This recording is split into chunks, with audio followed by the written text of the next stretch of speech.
दोस्तों, आज की हमारी कहानी है प्रकृति का महत्व। अगर आपको कहानी पसंद आए तो मेरे चैनल को सब्सक्राइब जरूर कर लेना। चलिए शुरू करते हैं। एक बार की बात है, एक राजा ने आर्षि दत्तात्रेय से पूछा, महाराज, मुझे बताइए कि आपने अपने आत्मा में परमानंद कैसे प्राप्त किया और आपको ब्रह्म विद्या का ज्ञान कौन से गुरु से मिला। आर्षि दत्तात्रेय ने उत्तर दिया, राजन, मैंने अपने अंतरात्मा से अनेक गुरुओं के द्वारा मूक उपदेश प्राप्त किए हैं।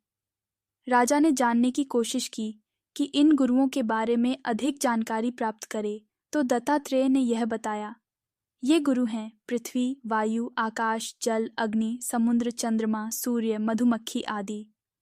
राजा ने चिंतन में लिपटकर कहा, ये सभी तो जड़ या अज्ञानी हैं, उनसे मुझे क्या उपदेश मिल सकता है। दत्तात्रेय ने उसकी सोच को समझते हुए कहा, यदि हम अपने अंतरात्मा को शुद्ध कर लें तो हम इस बड़े विश्व से कई महत्वपूर्ण शिक्षाएं प्राप्त कर सकते हैं। उन्होंने अपने अनुभव को साझा करते हुए कहा, मैंने पृथ्वी से धैर्य और क्षमा शिक्षा प्राप्त की। वायु ने मुझे बताया कि जैसे वह अपने स्थान पर स्थिर रहकर चलती रहती है, वैसे ही हमें आसक्तियों से परे रहना चाहिए। आकाश ने हमें बताया कि वह सभी परिस्थितियों में समान रहता है, इसलिए हमें शुद्धता, पवित्रता और मधुरता का पालन करना चाहिए। अग्नि ने हमें उत्साहित रहकर अपने लक्ष्य की प्राप्ति के लिए प्रेरित किया।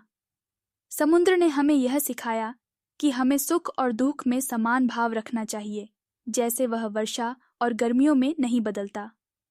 मधुमक्खी ने मुझे उपदेश दिया कि अपनी मेहनत से संचित धन को दूसरों के हित में खर्च करना चाहिए। राजा ने ध्यान से सुना और उन उपदेशों का पालन करने का आशय किया। उन्होंने समझाया कि ये उपदेश उनके अंतरात्मा के गुरु थे, जो उन्हें जीवन के विभिन्न पहलुओं में मार्गदर्शन कर रहे थे। उन्होंने समझ लिया कि सभी प्राकृतिक तत्व भी शिक्षा देने में सक्षम होते हैं और हमें उनसे सीखने की कला होनी चाहिए। इस रूप में आर्षि दत्तात्रेय ने राजा को अपने आसपास के प्राकृतिक तत्वों से गहरे ज्ञान की प्राप्ति करने का संदेश दिया और उन्हें जीवन के महत्वपूर्ण मूल्यों के बारे में सिखाया। अगर हमें सीखने की इच्छा हो तो हम किसी से भी ज्ञान प्राप्त कर सकते हैं।